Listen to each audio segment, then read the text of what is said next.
For better or worse, N.E.R.D., the rock band led by Neptune's producer duo Pharrell Williams and Chad Hugo, has always been ahead of its time.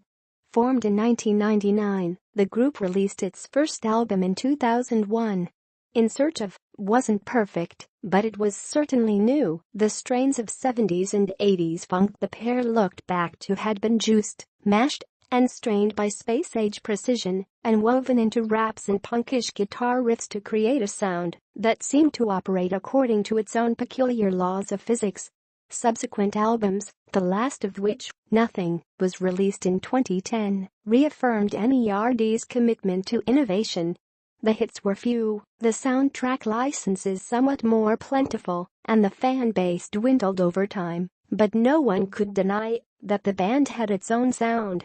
Not everyone liked them, but the ones who did were very likely to be young, forward-thinking, and inclined to make music themselves. After Nothing, the group dissolved in search of, well, something else. After years honing their production work for other artists and trying out ideas with N.E.R.D, Pharrell steered himself into a lucrative solo career. Less interested in the limelight, Hugo dabbled in DJ and production work far from the earshot of any mainstream audience. A handful of new N.E.R.D songs emerged in 2014 for a SpongeBob movie soundtrack, but other than that it was radio silence. The band's reputation grew over time, particularly once Tyler, the creator, emerged as a producer, rapper, musician, and all-around impresario. It soon became apparent that Tyler's unshakable faith in coming out of left field had been instilled in him by repeat listenings of N.E.R.D albums. His ardent fandom more or less single-handedly pushed critics to re-evaluate the merits of Williams and Hugo's eclecticism. A lot of what had been thought to be noodling around turned out to have hidden worth. On the other hand, a lot of it really was just noodling around. You can hear echoes of N.E.R.D in Tyler's offbeat sonics, but they're there too in Toro y Moi's remastered grooves, and perhaps even in Travis Scott's aggressive deployment of electric guitars.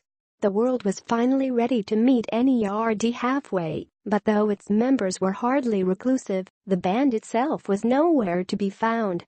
Still, the band's acronyms suggested some sort of revival. After all, one could hardly name a band no one ever really dies without it presaging an eventual return.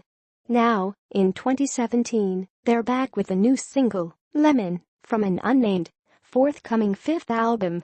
Gone are the guitars, all elements of rock have atrophied like legs on dolphin ancestors, leaving a rock-hard beat with high-end bells and whistles of the sort the Neptunes crafted for clips over a decade ago. Sure enough, the song has a guest rapper to complement Pharrell's verses, but it's not Malice or Pusha T, it's Rihanna herself, pictured in the music video shaving the paté of a dancer whose motions soon after adorn her verse. Anyone who thought her flow on Kendrick Lamar's Loyalty earlier this year was a fluke thought wrong. Lemon shows off her spoken voice once more, firmly on beat, but now tight with pride instead of breezily exact.